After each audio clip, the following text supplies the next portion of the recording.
En dehors de ça, laissons Dieu faire ses affaires. Amen. Mais maintenant, je pose la question, je pense, avec le peu de temps que j'ai pris pour expliquer qui est Jésus, que certains ont pu augmenter leur connaissance, comme Daniel dit, dans les derniers temps, nous lirons le rouleau et notre connaissance augmentera. J'espère que certains ont pu faire augmenter leur connaissance. Maintenant, je descends pour expliquer, prendre le manteau d'un évangéliste, enfin d'évangéliser. Pour dire maintenant, qu'est-ce que Dieu dit de nous. Car c'est très important que réellement je sache qui est Dieu, qui est Jésus, c'est très important. Mais que Dieu sache qui je suis, c'est encore plus bénéfice pour moi. J'aimerais d'abord, permettez-moi encore, c'est venu en tête, pouvoir entre guillemets encore scandaliser certaines personnes. Mais je vais expliquer, permettez-moi que je cours, je vais venir là où vous êtes. Il est écrit que Dieu a tant aimé. Ah, vous m'avez donné. Le monde. Amen. Ah, continue, maman. Continue.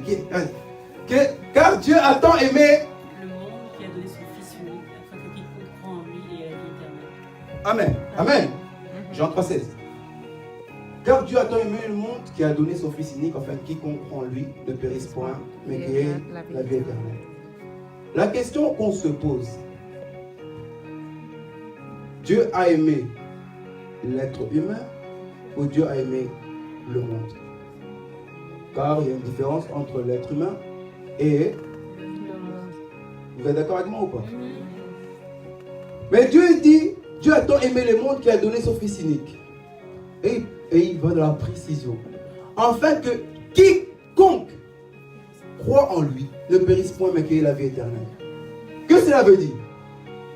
Qu'il y a une portion des gens qui vont croire et d'autres ne vont pas croire. Et ceux qui vont croire, ils auront la vie. Mais ceux qui ne vont pas croire n'auront point la vie.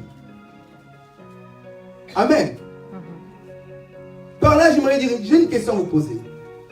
Ça est venu en tête. Vous allez comprendre que Dieu a aimé le monde afin que quiconque croit en lui. Lorsque Jésus va chez le pharisien et il s'assoit, la prostituée Marie de Magdala arrive et se met à pleurer sur ses pieds, embrasser les pieds de Jésus, parfumer Jésus. J'ai une question. Qui a appelé la prostituée chez le pharisien? Qui a appelé cette prostituée vers Jésus chez le pharisien? Elle-même. Quelle est notre réponse? Le Saint-Esprit. Amen. Pourquoi? Parce qu'à ce moment-là, Jésus avait besoin de cette eau. Il avait besoin. Parce que après, il a dit, quand je suis rentré ici, vous ne m'avez pas donné de l'eau pour laver les pieds. Donc, Jésus va expliquer. Il avait un enseignement à donner aux pharisiens. Car chaque geste que Jésus fait, c'est dans les Écritures. Analysez-vous. N'oublions pas qu'il fait toutes choses dans les Écritures. Cette prostituée, c'est Dieu lui-même qui l'a appelée. Pourquoi? Il est écrit dans vos Écritures, dans nos Écritures, personne vient vers Jésus sans que le Père. Donc la prostituée en venant, c'est le Père qui l'a attirée. Elle avait son travail à faire.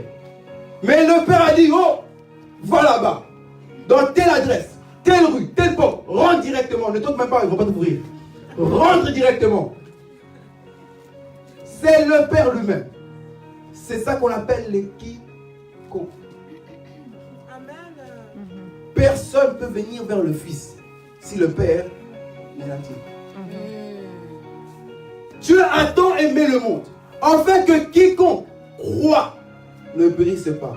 Jésus précise, quiconque là, personne ne peut croire en moi, venir à moi, si le Père ne l'a pas attiré.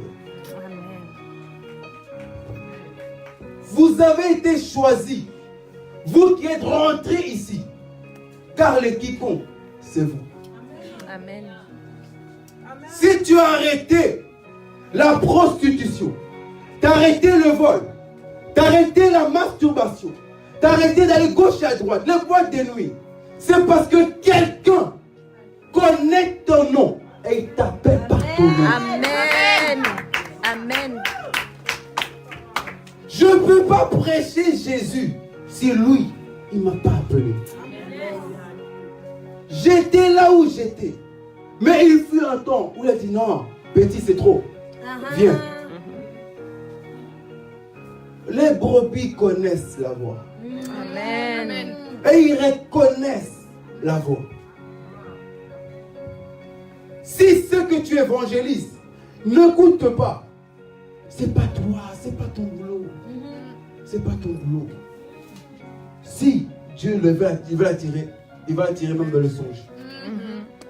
Il va attirer dans le songe. Analysez la femme d'Hérode. Hérode aurait pu dire, tu es en Jésus. La femme vient dire, hey, Master, entre toi et moi, ne rentre pas dans cette affaire. J'ai pas dormi la nuit. Car le Seigneur, s'il veut te parler, il va te parler. Amen. Il sait comment t'attirer. Il sait comment t'appeler. L'évangile n'est pas une parole de force. Je n'ai pas à te forcer. Parce que je peux te forcer aujourd'hui. Jérémie, viens à l'église, viens à l'église. Tu viens aujourd'hui. Dimanche, tu ne viens pas. Dimanche d'après, viens à l'église, viens à l'église. Tu le feras pour moi. Je vais t'attirer toujours. Je vais te pousser toujours, me battre toujours. Dieu va faire son travail. Moi, j'ai à te parler. Mais Dieu fera son Travail. car la foi vient de ce qu'on entend. Et ce qu'on entend vient de... C'est pas moi qui va te donner la foi. C'est lui là. Le problème de nous, les prédicateurs ou les évangélistes, qui n'arrêtent pas de dire ah, j'ai gagné une âme. J'ai gagné 4 âmes quand j'ai évangélisé à la gare du Midi. J'ai gagné. Oh, toi-même, tu n'es même pas encore sûr d'être gagné. Franchement. Comment peut-il dire encore que j'ai gagné? Qui es-tu pour dire j'ai gagné? Amen. La parole de Dieu. Vérité.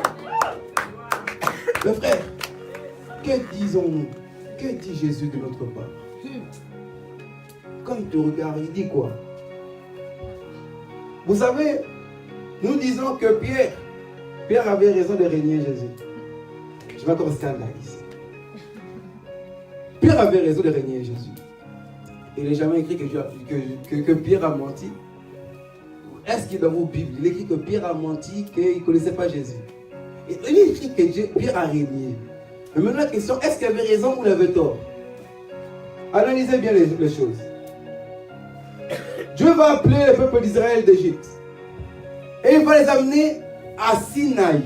Il est écrit dans Exode chapitre 19 que 3 mois après la sortie d'Égypte, ils arrivent à Sinaï. Et c'est à Sinaï que Dieu donne la parole. Et dans la parole, Dieu dit que si vous obéissez, vous serez mon peuple. Qui veut dire qu'auparavant, ils n'étaient pas son peuple. À Sinaï, on devient son peuple si on obéit, si on reçoit la parole. Mais avant de recevoir la parole, tu n'es pas encore son peuple. Analysez bien Pierre. Pierre, on lui pose la question. Tu n'es pas avec Jésus, toi? Tu n'as pas été avec lui? Non, non. La Bible dit qu'il a juré. Hey, je vous jure sur la tête de ma mère. Je ne connais pas cet homme. Mais il avait raison. Parce que vous allez voir qu'il y a une différence entre Pierre de cette époque-là et Pierre après la croix. Après la croix, dans Actes chapitre 4, il se trouve devant le juge. Il dit, hey, jugez-en vous-même. Dois-je obéir à Dieu ou à l'homme? Maintenant, analysez bien. Le Pierre d'avant, c'était un Pierre qui n'est pas encore arrivé à Sinaï. C'était le peuple d'Égypte qui vient de sortir d'Égypte. Mais il n'a pas encore reçu la parole. Amen. Car à Sinaï, la Bible déclare que c'est là que Dieu va donner les 2 tables de la loi. Qui veut dire quoi? La parole de Dieu va se faire chair. Car on peut voir les écritures de Dieu vis-à-vis. En dehors de ça, on avait juste la colonne. La colonne qui dirigeait. Mais ces 2 colonnes vont se transformer en 2 tablettes de pierre. Et ça sera donné au peuple. Et Dieu leur dira, vu que je vous donne, maintenant, si vous obéissez, vous êtes mon peuple. Amen. Si vous n'obéissez pas, vous n'êtes pas mon peuple. Mais Pierre vient. La parole a véhiculé comme une colonne de feu et de nuée. Mais la parole n'était pas encore donnée. Il fallait que Jésus, là, qu'il est en train de voir, meure. Quand il va mourir, la parole me sera donnée. Et à ce moment-là, je peux dire, je suis son serviteur. Il n'est pas encore mort. Il n'est pas mort pour moi. Il peut fuir encore. Il peut encore fuir. En d'autres termes, Paul est un champ qu'on n'a pas encore acheté. Pierre était un champ qu'on n'a pas encore acheté. Il fallait qu'on l'achète pour dire oui, je suis le champ du propriétaire de Jésus. Mais avant ça, il ne peut pas. Vous êtes d'accord avec moi qu'il fallait d'abord que Jésus puisse donner son sang. Amen. Afin de marier, afin d'acheter Pierre. Pour que Pierre puisse dire, maintenant, jugez en vous-même. Je dois obéir à qui? Pourquoi? Vous savez que le sang, c'est le prix de l'argent.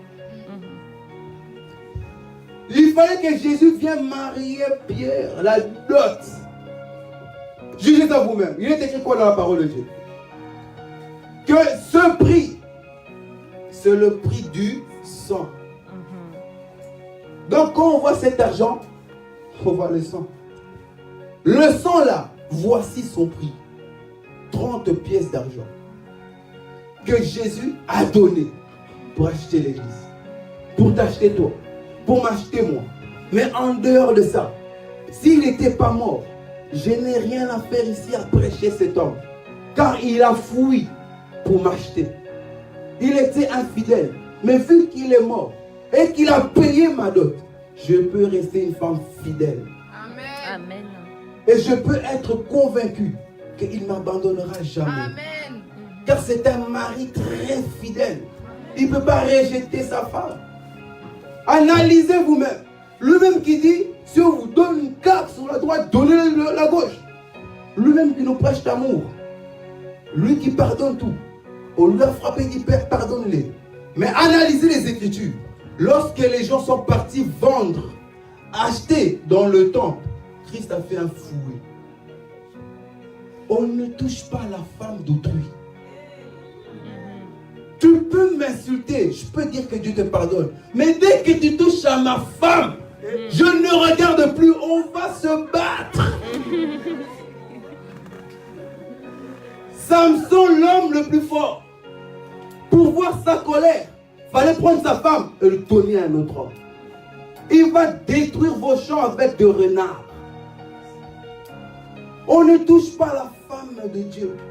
Pierre, Saul, lorsqu'il était persécuté, il me persécutait. Qu'est-ce que Jésus lui a dit? Pourquoi me persécutes-tu?